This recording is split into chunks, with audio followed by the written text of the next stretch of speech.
Bonsoir tout le monde. Aujourd'hui, je souhaitais parler partager un passage du Zohar sur la portion de la semaine, qui est Toldot. Toldot, c'est vraiment tous les résultats qu'on reçoit des actions menées, les aspects positifs des efforts qu'on fait, c'est ce qu'on reçoit pendant la portion Toldot.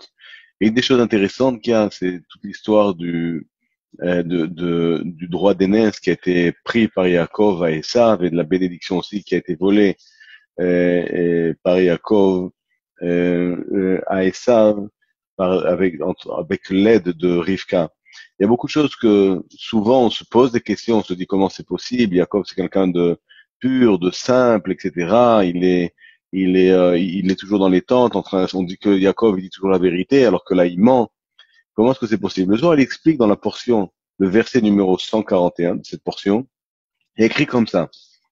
ובגין כך, הזדמן יעקב בחוכמתה, ובהקיבו, דהייתי, בחן על ידי יעקב, דיוק כגוונה דאדם הראשון, והתנתלו, מההוא חיביה, דיו שפת שקר, וכמה שקרה אמר, וכמה מילי דשקרה עבד, בגין להטעה ולהיטעה, לבטין, על עלמה, בגין כך, אתה יעקב בחוכמה, ובעתה לאבוי, בגין להיטעה, בחד, על עלמה ולנטלה מיני מה דמנה, מעלמה ומידה לקבל מידה הווה, ועלדה כתיב ויהב כללה, ותבואהו, ולא חפץ בברכה, ותרחק ממנו.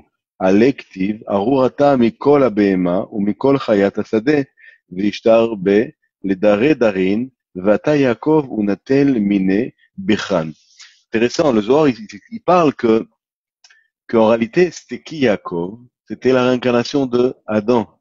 Ok, la réincarnation d'Adam, et vous vous rappelez que Adam, il a perdu la bénédiction, toute la lumière que le Créateur lui avait octroyée à cause du serpent. C'est le serpent, par la ruse, a réussi à tromper Ève, qui a influencé Adam, à faire cette fameuse faute et à perdre cette énergie.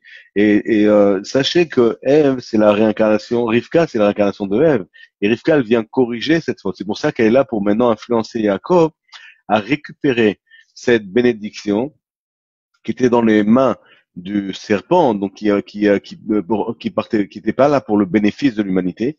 Donc elle aide elle récupère aussi, elle fait sa correction en influençant Jacob pour le contraire maintenant, c'est-à-dire elle aide à récupérer cette énergie que Jacob avait perdue par la même ruse, par le même mensonge que le serpent, parce que c'est la correction. Le Zohar explique c'est mida keneged mida. C'est comme on a perdu les choses, on les récupère de cette manière. Donc on comprend maintenant qu'il y a une correction. Maintenant, on sait que dans la grande image, quand on parle de Yaakov et d'Esav, ça parle de nous-mêmes. À savoir qu'en nous, il y a cet aspect qui est désir de recevoir soi-même, qui est toujours là à nous truquer, à nous ruser pour faire en sorte qu'on ne reçoive pas la bénédiction et le bien-être qu'on devrait recevoir, d'accord? Donc, il nous pousse à agir avec désir de recevoir pour soi-même, à tomber dans le feu de la passion et à se faire avoir et se faire voler cette énergie. Et là, cette portion vraiment, elle est là pour nous aider à récupérer la lumière qu'on a perdue à cause de ces différentes occasions. On a agi avec désir de soi-même, on a été réactif. Toute cette lumière, on a l'opportunité, cette semaine spécifiquement, on a la force, le cosmos, il nous ouvre une porte pour récupérer cette énergie. Et de quelle manière on peut récupérer cette énergie? C'est toute l'histoire de Yaakov à Esav qui récupère l'énergie de Esav, du serpent, vers le système pur pour que le monde puisse, d'abord soi-même et le monde puisse bénéficier de cette lumière. Et de quelle manière?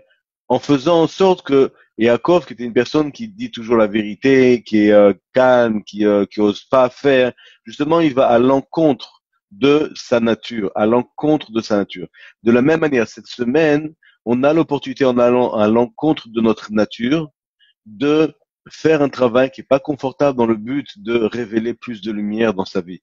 Cette semaine spécifiquement, et on peut s'interroger qu'est-ce qui est pas confortable pour moi? Qu'est-ce qui est pas confortable que je pourrais aujourd'hui, pendant cette semaine, m'exercer à faire pour pouvoir transformer toutes les aspects obscurs qui se trouvent à l'intérieur de moi en aspects lumineux et pleins de bénédictions. Je vous remercie, je vous souhaite une excellente semaine à tous et à très bientôt. Au revoir.